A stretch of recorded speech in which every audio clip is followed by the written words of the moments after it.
해피 추석. 은혜의 강물이 여러분의 삶에 넘쳐나기를 주님의 이름으로 축원합니다. 그림을 하나 보여주시죠. 네. 제가 지난 우리 영어부 취임 예배, 우리 이수연 목사님 취임 예배 때 왕의 길이라는 제목으로 말씀을 전한 적이 있습니다. 그 내용인즉슨 왕은 형제의 아래에, 그리고 앞에는 하나님만을 모시고 옆에는 성경, 하나님의 말씀을 옆에 두는 사람이 왕이다. 그런 말씀을 전했는데요. 그 말씀을 들은 어떤 형제가 영감을 받아서 그림을 그린 거예요. 이렇게. 형제들 아래, 머리가 큰 지금 이가 왕인 거예요. 형제 아래 있잖아요. 앞에는 하나님만, 위에서 십자가, 옆에는 하나님의 말씀. 제가 이 형제한테 허락도 안 받고, 그래서 옆에 카피라이트 헤세드 김종룡. 오늘은 여기 예배에 형제가 없는 것 같은데요. 이 형제님이 올 봄에 저하고 생명의 삶을 같이 들었습니다. 그런데 무슨 연유에선지 시작할 때는 없다가 6주차가 될 때 6주차요. 목사님 제가 클래스를 들어도 되겠습니까? 저는 6주차 아니라 9주차에도 대환영이에요. 무조건 들어오라. 6주차부터 10주까지 들었어요. 수료는 못한 거죠. 1주에서 5주까지는 못 들었으니까. 2주 빠지면 안 돼요. 그래서 형제는 가을 학기에 생명의 삶을 할 때 1주부터 5주까지만 들으면 수료할 수 있다. 그렇게 했는데 가을 학기가 다시 시작됐잖아요. 이 형제가 들어왔어요. 지금 1주부터 5주를 이렇게 하면은 이제 수료가 되는 거죠. 제가 생명의 삶 하는 우리 식구들에게 소개를 했어요. 이 형제님은 1주부터 5주까지만 하면은 6주부터는 안 들어와도 뒤에 들었기 때문에 수료가 되는 분입니다. 5주까지만 있다가 나갈 형제입니다. 그렇게 소개를 했는데 이 형제님이 각자 소개를 하면서 목사님이 허락하시면 6주부터 10주도 또 듣겠습니다. 이렇게 하는 거예요. 저 너무 놀랐어요. 이 형제 마음에는 말씀의 강물이 흘러오게 하려고 하는 형제구나. 저는 그러한 굉장히 감동을 받았습니다. 그 형제가 이런 이야기를 할 줄 알고 없는지 민망해서. 오늘 제목은 말씀의 강물이 흐른다입니다. 저희가 에스겔의 마지막 비전을 살펴보고 있는데요. 오늘 6절 말씀에 보니까 그가 내게 이르시되 인자야 내가 이것을 보았느냐 하시고 다시 에스겔을 인도해서 강가에 돌아가게 하셨습니다. 이것을 보았느냐, 이것은 뭐예요? 성전 문지방에서 물이 흘러서 강물이 되기까지의 천척 4번에 걸쳐서 그게 강물이 되기까지의 과정을 이렇게 보여주고 난 뒤에 이것을 보았느냐 이렇게 말하고는 에스겔을 강가로 돌아서 가게 하는 장면이 나옵니다. 제가 이 장면을 보면서 그냥 이 비전과 환상이 그냥 하나로 이렇게 다 끝나는 게 아니라 네가 이걸 봤느냐? 그 다음 단계로 꼭 넘어가는 것 같은 그러한 인상을 굉장히 강하게 받습니다. 왜 우리 학습할 때도 기초가 있고 그 다음에 심화 학습이 있잖아요. 비전을 보여주시는데 꼭 그냥 하나를 딱 보여주시는 걸로 끝나지 않고 자, 요거 네가 이거 봤냐? 그 다음에는 그 다음 단계 꼭 이렇게 이야기를 해주고 있는 것 같다는 거죠. 그렇게 하고 난 뒤에 강가로 이렇게 돌아가니까 내가 돌아가니 강 좌우편에 나무가 심이 많았습니다. 그러고 난 뒤에 사실 12절 말씀, 오늘 6절, 7절 그리고 12절로 가는 거잖아요. 그러면 8절부터 11절까지는 그 강물이 사실은 사해로 흘러 들어가서 사해가 어떻게 살아나는지를 설명하고 맨 마지막 구절에 가서 다시 이 강가의 나무로 돌아오는 것을 보게 됩니다. 그렇게 맨 마지막으로 돌아와서 강 좌우 가에는 각종 먹을 과실나무가 자라고 잎이 시들지 않고 열매가 끊이지 않고 달마다 새로운 열매를 맺는다. 이런 말씀이 나오는 것을 보게 된다는 거죠. 에스겔의 비전이 강물이 되는 과정, 그 다음에 강가로 이렇게 조명을 하고, 그 다음에 그 강물이 마지막에 이르는 사해를 이야기한 다음에는 마지막으로 강가의 나무를 이렇게, 그래서 뭔가 하나님이 이렇게 스텝 바이 스텝으로 비전을 보여주시는 것을 알게 됩니다. 오늘은 제가 이 강물 시리즈를 3번에 걸쳐서 한다고 그랬잖아요. 그러한 영감이 이렇게 보여져서 그렇게 하는 거예요. 오늘은 이제 강가로 이렇게 조명을 해 보는 것입니다. 12절 말씀에 다시 강 좌우 가에는 먹을 과실나무가 자라고 잎이 시들지 않고 열매가 끊이지 않고 달마다 새 열매를 맺는다.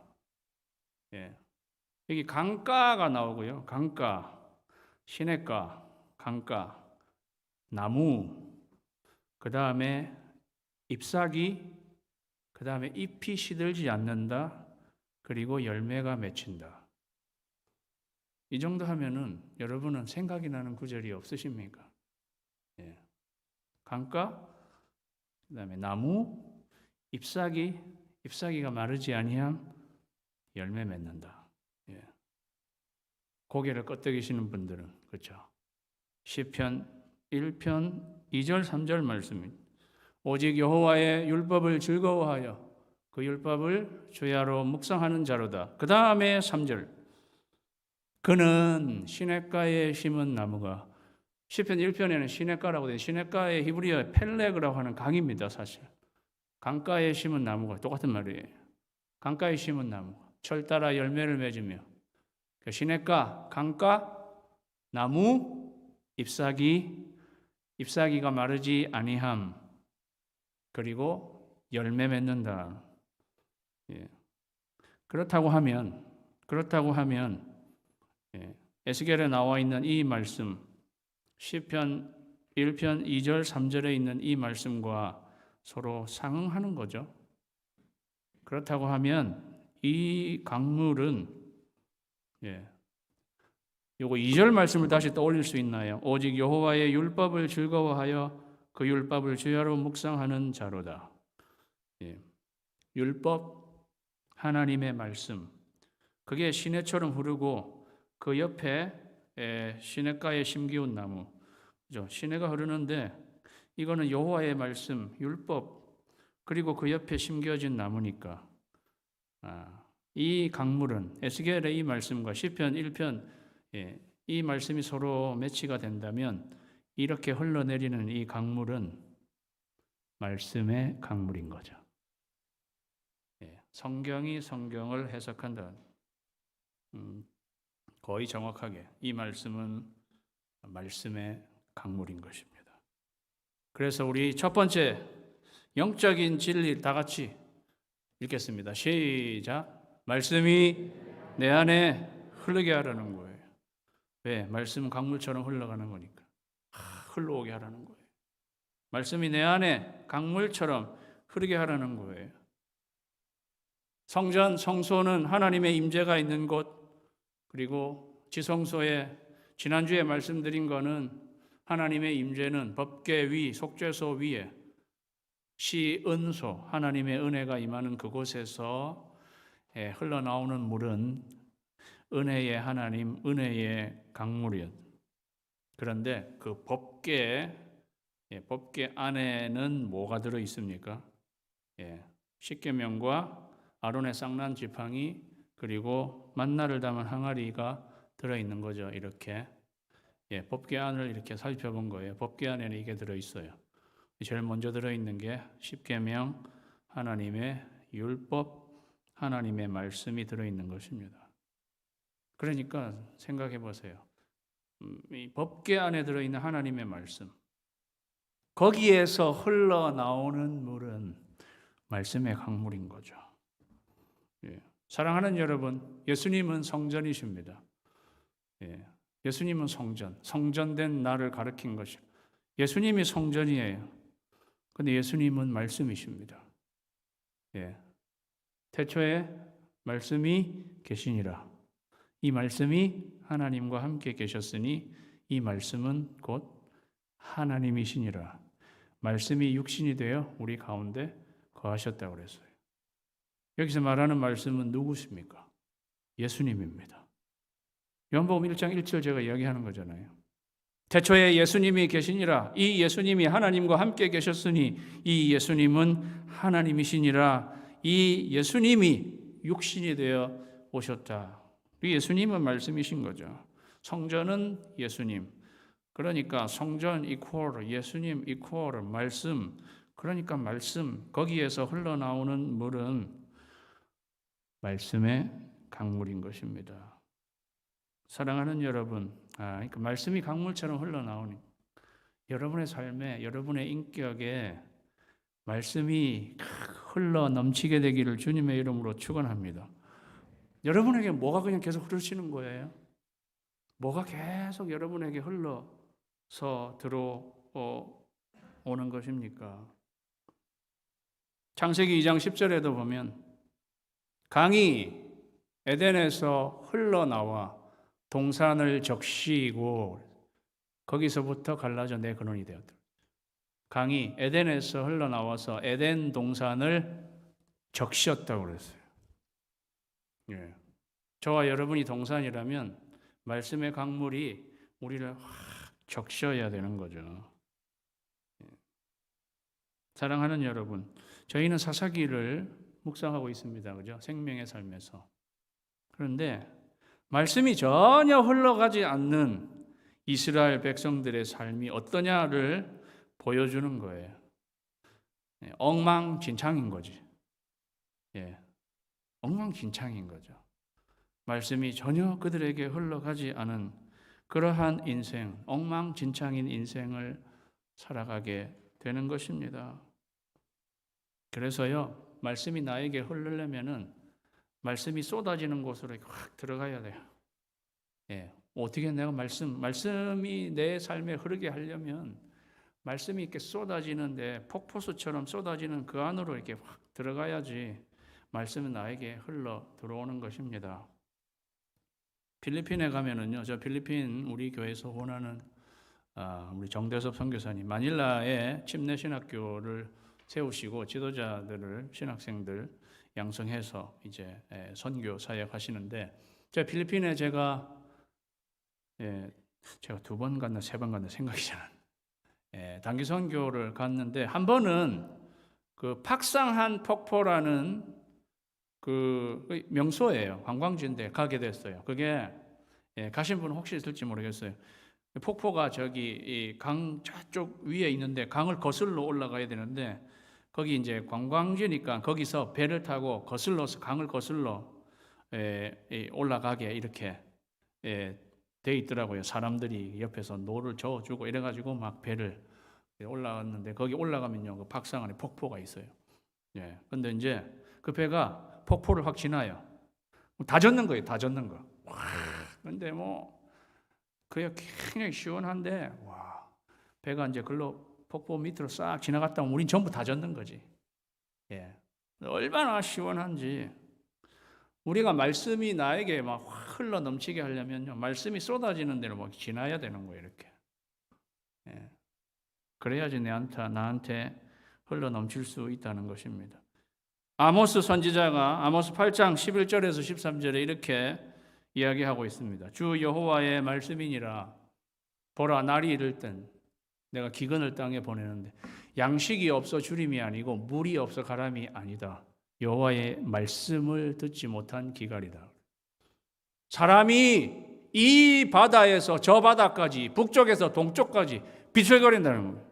하나님의 말씀이 흘러 넘치지 못하고 여호와의 말씀을 구하려고 돌아다녀도 얻지 못한 하나님이 말씀의 기가를 주셔서 비틀거리며 구하지 못하고 그 다음 13절에 보니까요. 그날에 아름다운 처녀와 젊은 남자, 여기 지금 다 모인 분들 아닙니까? 다 갈아여 쓰러지리라. 하나님의 말씀이 잔약 기갈 그러한 상황이라서. 사랑하는 여러분, 여러분은 이 아모스의 예언이 이루어지는 삶을 사시겠어요? 에스겔의 환상과 비전이 이루어지는 삶을 사시겠어요? 에스겔이 말씀의 강물이 흘러 넘치는 그러한 삶을 사시는 여러분 되시기를 주님의 이름으로 축원합니다. 12절 말씀에 보니까요. 강 좌우 가에는 6절도 7절도 12절에도 계속 강의 좌우 가를 이야기하고 있습니다. 강가 강 좌우편 강 좌우 가에 강물이 흐르는 바로 그 옆에 나무들이 심기워 있으니 그렇게 심기워진 나무에게는 반드시 열매가 맺힌다고 굉장히 강력하게 이야기하고 있는, 강 좌우 가를 굉장히 강력하게 이야기하고 있는 거죠. 이 나무들이 굉장히 많은데 모두가 다 강 좌우에 다 뿌리 내린 그러한 나무들이라 반드시 열매를 맺는다. 그러한 거를 너무도 분명하게 우리에게 보여주고 있습니다. 오늘 두 번째 영적인 진리를 다 같이 읽을까요? 시작. 말씀에 뿌리 내리면 반드시 열매 맺는다고 그랬어요. 오늘 말씀에는 잎이 시들지 아니하고 각종 먹을 과실나무가 자라고 열매가 끊이지 않고 새 열매를 맺는다. 이렇게 나와 있는데요. 다 미래형으로 나와 있어요. 미래. 나무가 자랄 것이다. 그리고 열매는 끊이지 않을 것이다. 그리고 새로운 열매를 맺을 것이다. 미래형으로 나와 있어요. 히브리어 동사는요, 두 개밖에 없어요. 우리는 영어는 시제가 시제. 히브리어 동사의 시제는 둘밖에 없어. 영어는 시제가 많잖아요. 현재, 과거, 미래. 거기다가 무슨 과거 분사, 현재 분사, 무슨 완료, 현재 완료. 영어 공부하다가 머리가 너무 복잡할 정도로. 히브리 사람들은 너무 복잡하게 살지 말자. 그냥 간단한 히브리어의 동사의 시제 두 개밖에 없어요. 완료와 미완료 이렇게 불러요. 완료는 된 거, 미완료는 아직 안 된 거. 얼마나 간단합니까? 된 거, 안 된 거. 안 된 거는 미래를 말하는 거예요. 여기에 미완료로 되어 있어요. 아직 안 됐는데 될 거다는 거죠. 이 나무는 반드시 자란다. 그리고 열매는 반드시 끊이야 계속 열매를 맺는다. 반드시 열매를 맺는다. 이렇게 미래형으로 되어 있어요. 그러니까 어떻게 보면 에스겔이 환상을 보는데 그때 당시만 해도 나무는 아직 어린 나무였을지 모르겠어요. 이 나무가 반드시 자란다. 반드시 자란다. 그리고 열매는 계속 맺힐 것이다. 미래를 이렇게 보면서 이야기해 주는 거예요. 성장을 보장한다. 열매를 보장한다. 어떻게 보장할 수 있습니까? 왜냐? 이 물이 성소에서 나오기 때문이라 이렇게 말하고 있어요. 이 강물이 말씀의 강물이기 때문에 여기에 뿌리 내리기만 하면 반드시 열매 맺는다고 이야기해 주는 거죠. 이 강가의 나무는 저는 왕이라고 생각해요. 사람으로 치면 왕이다. 왜? 아까 그림 이야기 똑같잖아요. 강가, 말씀의 강물 옆에 심긴 것처럼 왕은 그저 옆에, 말씀 바로 옆에 있었잖아요. 이 강가의 나무가 왕이로구나. 그래서 말씀의 뿌리를 내려야 되는 거죠. 여러분 삶의 뿌리는 어디다가 내리고 계십니까? 예, 내 삶의 진정한 뿌리는 어디다 내리고 있냐는 거죠. 예, 세상의 철학과 세상 사람들의 사고 방식 이런 거에 뿌리를 내리신 거예요. 말씀의 뿌리를 내리신 거예요. 우리가 점검해 보는 거죠. 내 삶에는 열매가 혹시 없나? 없다면 말씀의 뿌리를 내리지 않았기 때문인 것이죠. 사랑하는 여러분, 우리가 말씀의 뿌리 내리기 위해서는 일본하고 똑같아요. 말씀이 쏟아지는 곳으로 글로 가야 되는 거지. 저희가 가을 학기 교육 훈련이 시작됐어요. 그죠? 네. 봄에 저하고 생명의 삶을 한 분들이 25명이었어요. 생명의 삶. 생명의 삶 끝나면 경건의 삶을 해야 되거든요. 그러니까 제가 생각할 때 생명의 삶 25명 수료했는데 이사 간 분이 있어요. 그래서 이제 남은 이사 간 분 빼고 적어도 한 20명은 경건의 삶에 가서 들으시겠구나. 저 이렇게 생각했지. 박원철 목사님한테 경건의 삶 몇 사람 등록했는데 10명도 안 된다는 거예요. 예. 지난 봄에 생명의 삶을 수료하신 분들, 예. 어디서 무엇이 되어 다시 만나랴. 방황하지 마시고 경건의 삶으로 들어가시오. 네. 말씀이 쏟아지는 곳에 들어가야 말씀이 내 안에 흐르고 말씀에 뿌리 내릴 수 있는 거죠. 오늘 이 말씀을 듣고 뜨끔한 분들은 지금이라도 늦지 않으셨습니다. 예. 근데 오늘 중요한 말씀은 달마다 새 열매를 맺는다는 거예요. 달마다 새 열매를 맺는다. 지구상에 이런 나무는 없어요. 그런데 달마다 새로운 열매를 맺는 그러한 나무는 지구상에는 없어요. 그런데 제가 어떻게 찾다가 나무 한 그루에도 40가지 열매가 맺히는 그러한 나무가 있다는 것입니다. 사진을 보여주시면 똑같은 나무에 앞에는 사과같이 보이고 뒤에는 이게 복숭아인지 무슨 자두인지 토마토인지는 모르겠는데 40가지 각기 다른 과일 열리는 나무 한 그루가 있다는 거예요. 뉴욕에. 예, 알고 봤더니 이게 혼성 과일 나무를 접붙여가지고 나무 하나에서 복숭아, 자두, 체리, 살구, 40가지, 아몬드까지 맺힌다고 합니다. 예, 세상에. 그런데 이것도 달마다 새 열매가 맺히는 건 아니에요. 그냥 한 번에 40가지가 맺힌다는 것이지.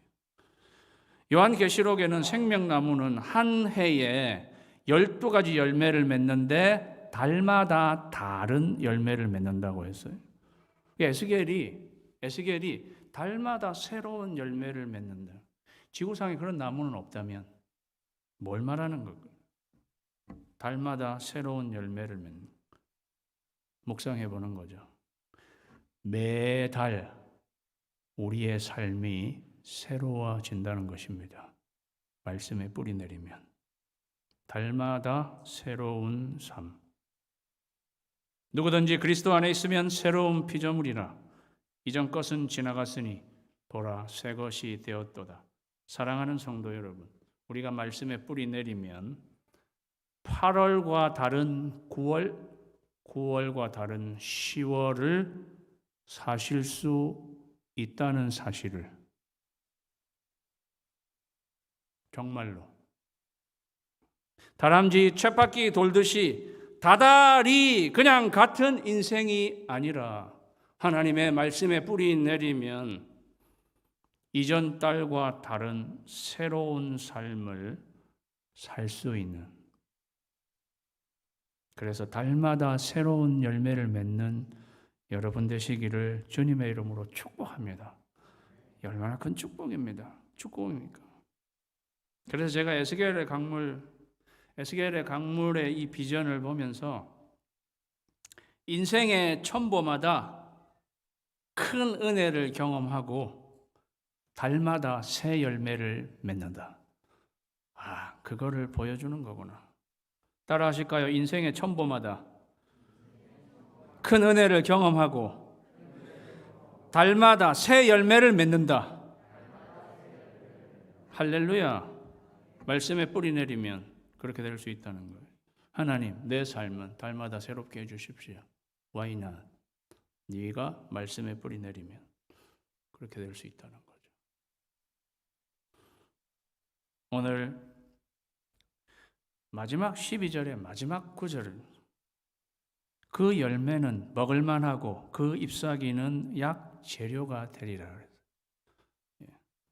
저는 비전이 보여지는 마지막 부분까지 우리 시선을 놓치지 않기를 바랍니다. 왜냐하면은 저는 성경의 모든 말씀이 다 중요하지만 에스겔의 이 강물의 비전은 창세기에서 계시록에 이르기까지 관통하는 거라고 했잖아요. 예. 그러니까 마지막까지 놓치지 않고 이게 우리 삶에 무엇을 이야기해 주는가 우리가 주목해서 봐야 되는 건데 마지막 부분, 이게 마지막 부분이에요. 예. 열매가 먹을 만하고 잎사귀가 약재로가 된다는 거예요. 예. 우리 세 번째 영적인 진리를 다 같이 읽겠습니다. 예. 시작. 말씀에 머무를 때 치유자가 된다는 거예요. 나무는 열매만 내는 게 아니라 잎사귀도 내는데 잎사귀가 약재로가 된다는 거예요. 잎사귀, 여러분 우리 그냥 잎사귀가 정말 약재로인 경우, 예. 민들레 잎은 민들레 아시죠? 예. 우리 장모님이 한번 미국에 들어오셨는데 어디 들판에서 민들레를 잎을 따오셔가지고요. 그 약간 씁쓸한데 그거를 양념을 잘해가지고 이거는 몸에 좋으니까 먹으라고. 그때는 그냥 장모님이 주시니까 그냥 먹어야지. 민들레 잎은 피를 맑게 하고 뼈를 강하게, 작은 이파리 하나가 알츠하이머 예방 비타민 K 하루 권장량의 535%를 제공한다고 합니다.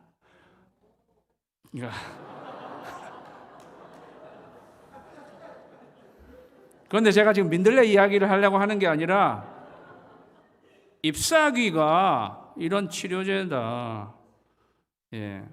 사랑하는 여러분, 말씀이요 치료하는 잎사귀예요. 시편 107편 20절 그가 그의 말씀을 보내어 그들을 고치시고, 저는 이 말씀을 굉장히 많이 인용했습니다.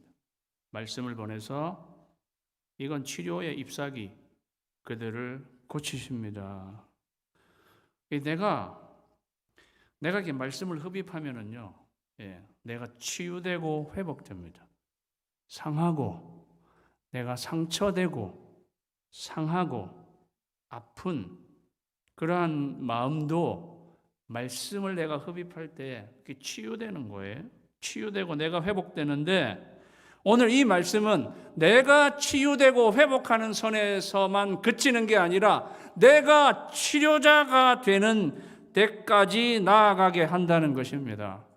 잎사귀는 내 나무에서 나오는 거잖아요. 예, 나만 회복되고 치료되는 게 아니라 내 삶이 이젠 다른 사람을 치유하는 데까지 나아가게 된다는 것입니다. 저는 전형적인 예가 신약 성경에 등장하는 막달라 마리아라고 생각합니다. 막달라 마리아. 성경 퀴즈에 가장 많이 등장하는 거, 성경에서 제일 거지 근성이 많은 사람, 막달라 마리아. 7 귀신이 들린 사람이에요, 여러분. 웃을 일은 사실 아닌 7 귀신이 들린 사람인데, 예, 말씀이신 예수님이 들어가니까 귀신이 다 나가고, 그 후로 말씀이신 예수님을 한 번도 떠나지 않고 말씀에 머무르는 여인이었습니다. 예. 십자가에 못 박히실 땐 제자들도 다 도망갔지만 막달라 마리아는 예수님, 말씀이신 예수님 떠나지 않고 그 십자가 밑에서 지킵니다. 그리고 무덤에 안장되실 때에도 막달라 마리아는 그 곁을 떠나지 않고 어떻게 안장되는지 거기를 살펴보고, 부활하시는 첫날, 안식 후 첫날 부활하실 때에도 막달라 마리아는 예수님을 떠나지 않고 거기에 다시 갔던 사람, 막달라 마리아죠. 예, 상징적으로 생각하면 말씀에서 떠나지 않은, 말씀에 머물러 있었던 여인인 거예요. 예, 그러한 여인이 막달라 마리아. 예수님이 돌아가셨을 때 이제 모든 게 끝났구나 하고 자기 집으로 돌아가야 되잖아요. 자기 집이 어디냐면 여기 막달라예요. 막달라 말이야. 이름이 막달라가 아니에요. 그거 보여주세요. 여기 발바닥이 아니고 여기 갈릴리 호수예요. 막달라 있잖아요. 저기 게네사렛과 디베랴 사이에 지명이란 말이죠. 자기 집으로 갔어야지. 모든 게 끝났으니까. 그런데 그 끝까지 말씀 되신 예수님을 떠나지 않고 거기를 계속 머물리고 있는 거예요. 그러니까 예수님이 부활하셨을 때 누구를 제일 먼저 만나주고 싶었을까요? 막달라 마리아. 막달라 마리아는 예수님으로 인해 치유받고 회복되고 그 선에서 끝나지 않고 치유자가 되는 삶을 사는 것입니다. 어떻게 알 수 있습니까?